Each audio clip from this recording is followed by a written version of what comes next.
இந்த மாதம் முழுதும் நம்ம எதுக்காக ஜெபிக்கிறோம்? நமக்காக ஜெபிக்கிறோம். நம்மளையும் அறியாம நமக்குள்ள அநேக குணங்கள் உண்டு, அநேக காரியங்கள் உண்டு.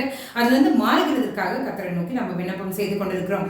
இன்றைக்கு எந்த காரியத்துக்காக ஜெபிக்க போகிறோம் என்றால் மத்தேயு 26ஆம் அதிகாரத்துல 15வது வசனம். நான் அவரை உங்களுக்கு காட்டி கொடுக்கிறேன். இது யார் சொன்னாரு? யூதாஸ் காரியத்துக்கு முந்தின வசனத்துல குறிப்பிடப்பட்டிருக்கிறது. நீங்கள் எனக்கு என்ன கொடுக்கிறீர்கள்? அவர்கள் அவனுக்கு 30 வெள்ளிக்காசி கொடுக்க உடன்பட்டார்கள். யோசிச்சு பாருங்க, பண ஆசை அவனுக்குள்ளே இருந்தது. எனக்கு என்ன தருவீர்கள்? இப்போ ஃபார் எக்ஸாம்பிள் நான் இது கூட சொன்னேன், ஜோனத்தன் கிட்ட, ஜனா எனக்காக இது சரி, எனக்கு என்ன தருவீங்க?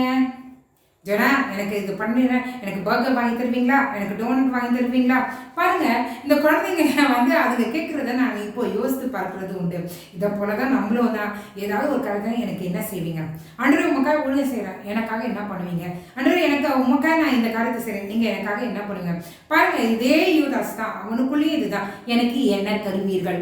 எதிர்பார்ப்பை எதிர்பார்த்து இந்த காரியத்தை செய்யாத. அதாவது என்னன்னா, ஆண்டவர்கிட்ட இதை செஞ்சா ஆண்டவர் எனக்கு இதை பண்ணுவாருன்றது ஓகே, ஆனா எனக்கு இதை பண்ணியே ஆகணுன்ற மாதிரி எல்லாம் பண்ணவே கூடாது. இங்க யூதாஸை பாருங்க, நான் இந்த காரியத்தை செய்றேன், எனக்கு என்ன தருவீர்கள்?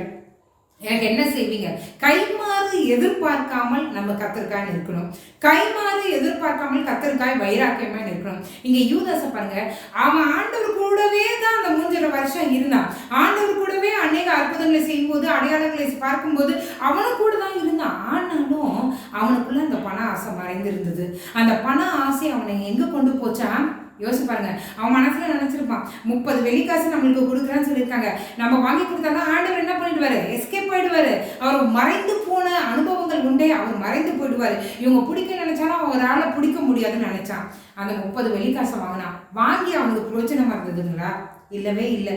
அப்போஸ்தலர் 1ஆம் அதிகாரத்துல நீங்க பாத்தீங்கன்னா 18வது வசனம் 19வது வசனத்துல, அநீதத்தின் கூலியினால் அவன் ஒரு நிலத்தை சம்பாதித்தான், தலை கீழாக விழுந்தான், அவன் வயிறு வெடித்து குடல்கள் எல்லாம் சரிந்து போயிற்று. இது எருசலேமில் உள்ள குடிகள் யாருக்கும் தெரிந்திருக்கிறது. அதனாலே அந்த நிலம் அவர்களுடைய பாஷையை ரத்த நிலம் என்று அர்த்தம் கொள்ளும் அக்கல்தமா எண்ணப்பட்டிருக்கிறது. ரத்த நிலமாய் மாறினது. அது இதுவரைக்கும் யாருமே யூஸ் பண்ணல. யோசிச்சு பாருங்களேன், இந்த நிலத்துல அவன் தலை கீழா விழுந்தான்னா குடல்கள் வெடித்ததான், வயிறு வெடித்ததான். யோசிச்சு பாருங்களேன், அந்த காசை அவனை கொண்டு போயிட்டு அவங்க கிட்ட கொடுத்து, அதனால ஒரு நிலத்தை வாங்கினா எல்லாத்தையும் அவன் தூக்கி விசிறி அடிச்சான்னு சொல்லிட்டு காரியங்களை நம்ம பார்க்கிறோம். ஓகே, இன்றைக்கு நான் சொல்றேன், பண ஆசை நம்மளையும் அறியாம நம்ம இருதயத்துல இருக்கும். எனக்கு என்ன தருவீர்? ஆண்டவரே, நான் இதுக்காக பண்ணுறேன், எனக்கு இவ்வளோ காசை கொடுத்துருவீங்களா? எனக்காக இது பண்ணுறேன், எனக்கு இந்த தேவை இருக்குது, இதை சந்திப்பீங்களா? இந்த பண ஆசை நமக்குள்ளே வேண்டாம். யாருக்காவது ஏதாவது உதவி செய்யும்போது இவங்க பின்னாடி எனக்கு இவ்வளோ காசு கொடுத்துருவாங்க நான் விசுவாசிக்கிறேன், ஏன்னா என் பிள்ளைக்கு கல்யாணம் இருக்குது, அந்த நேரத்தில் போய் ஹெல்ப்னு கேட்டேன்னா அவங்க உதவி செய்வாங்க.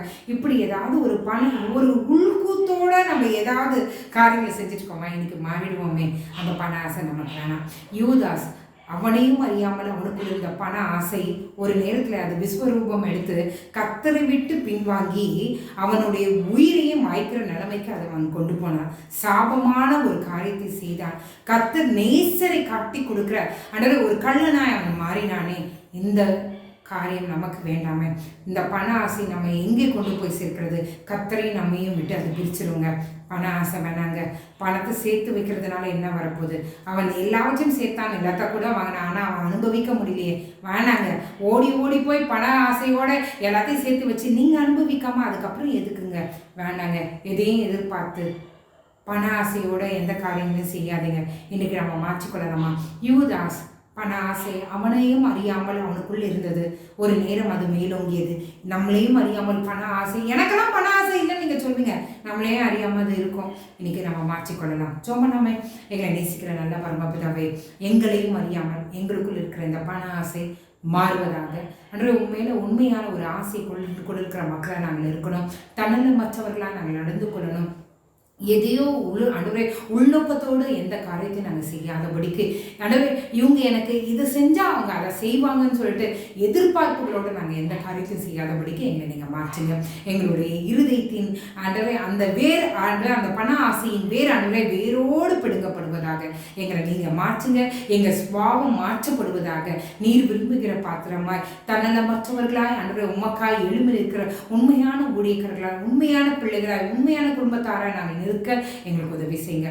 பண ஆசை எல்லா தீமைக்கும் வேறாக இருக்கிறது அப்பா. அந்த தீமைக்கு நாங்கள் இடம் கொடுத்துடாதபடிக்கு, இந்த பண ஆசைக்கு நாங்கள் இடம் கொடுத்துடாதபடிக்கு எங்களை சுற்றி நீங்கள் பாதுகாப்பு வளைத்து போடுங்க.